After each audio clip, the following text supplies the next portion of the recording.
Hmm. I see.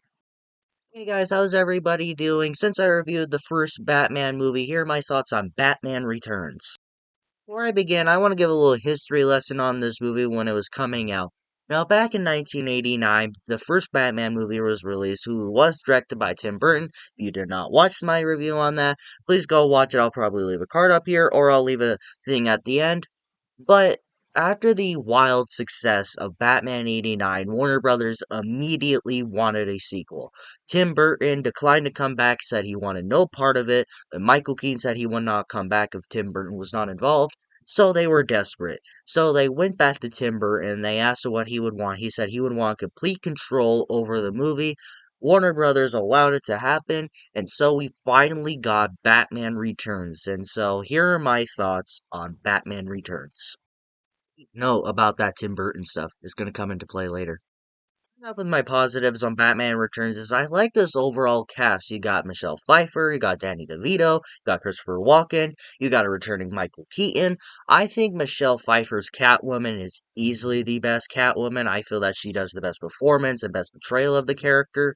Like when she's just Selina Kyle, she does a great job, and when she becomes Catwoman, she does a great job. I even think Danny DeVito's Penguin is awesome. Sure, I'll get more into their characters in a bit, but I really like Danny DeVito's portrayal. I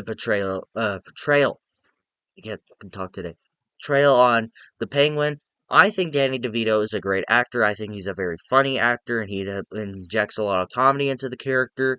And I feel he was kind of meant to play this role. Sure, he is kind of a gross weirdo throughout the movie, which again I will talk about. But Danny DeVito does a great job with the role. I feel that the role that he was playing, he was meant to play it. You could tell that Danny DeVito was having a fun time playing the character. Even today, he even considers it one of his best roles. And hell, you even got fucking Christopher Walken here, which is one of the best actors in the world. If you disagree with me, fight me.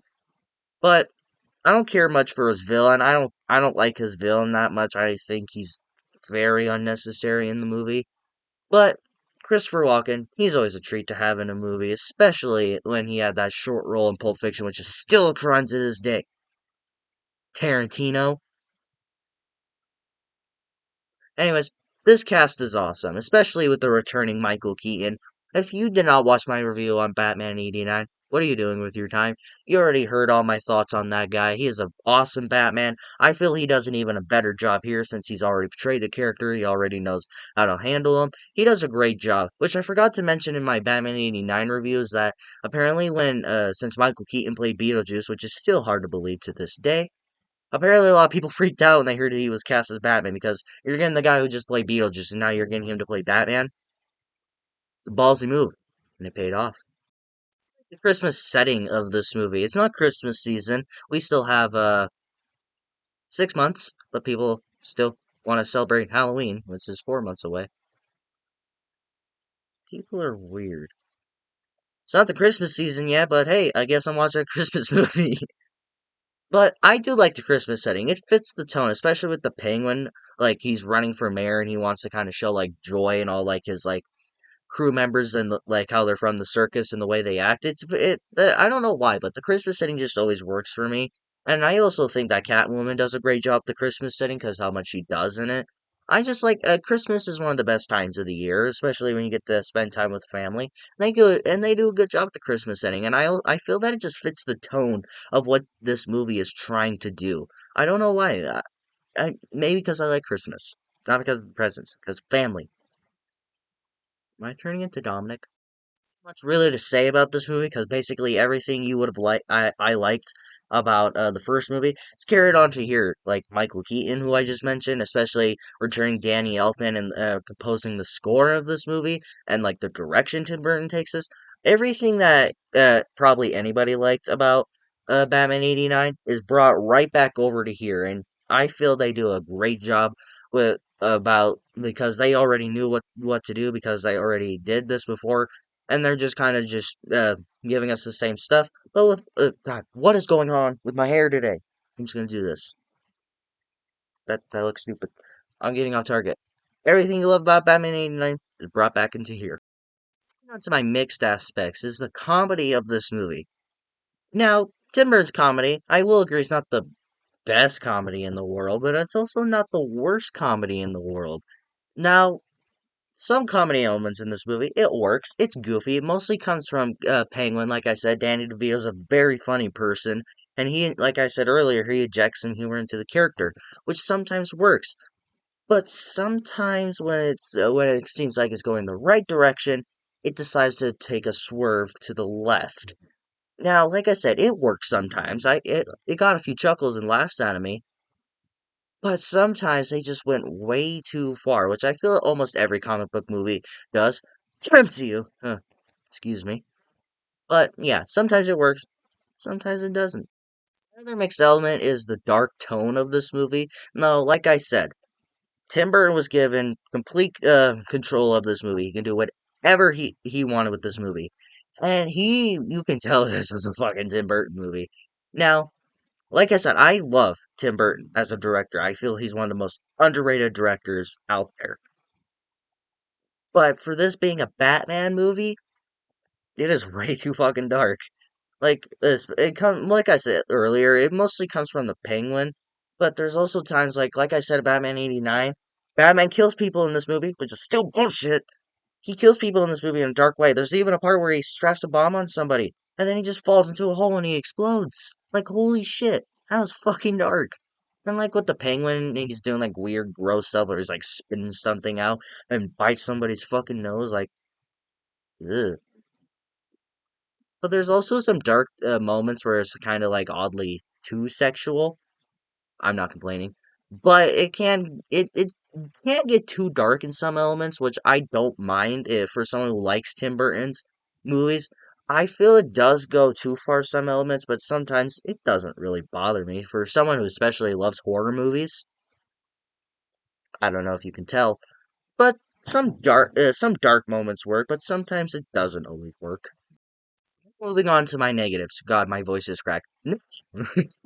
Now moving on to my negatives. The comic book accuracy in this movie is horseshit.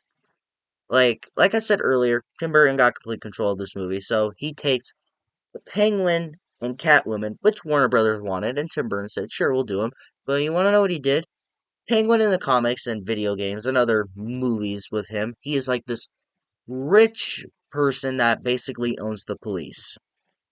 But Tim Burton decides to make him this weird fucking guy that got thrown into the sewers by his parents because he was some weird deformed baby that's been living in the sewers and is short as a penguin and eats fish and has weird hands that look like penguins. I mean, it's not the worst idea. And for someone who's named the Penguin, no, but if you're gonna make a Batman movie, and usually all comic book movies are based off comics and are comic accurate, Penguin is not that. The Penguin is this penguin-sized man that is rich and owns the police.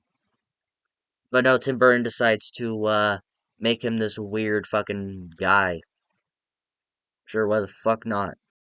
Got Catwoman, who in the comics, video games, other movies, she is a cat burglar. She steals things, and she is sneaky as a cat. That's why she's called Catwoman. But you want to know what Tim Burton decides to do? He decides to like basically kill her. Not exactly kill her. But then after she's thrown out a window, a bunch of cats bite her, and then she wakes up from after the fall, and then goes home, drinks a bunch of milk, and freaks out, and then dresses up like a cat, and then acts like a cat. Mm, hmm. But in comics, she's just a cat burglar.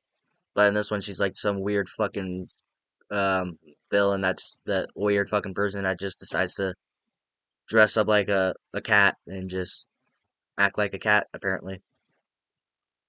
Furry, kill it!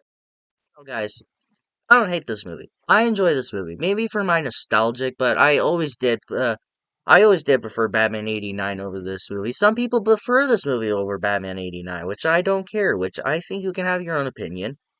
But this movie doesn't always work for me. But I do enjoy it. I would just say just to go ahead and stream it. What do you guys think of Batman Returns? Do you prefer this over Batman 89? Do you prefer Batman 89 over this movie? Let me know in the comments below, and we will talk about it. If you like this video, like it. If you love it, subscribe and hit the bell notification so you will get notified for my latest videos.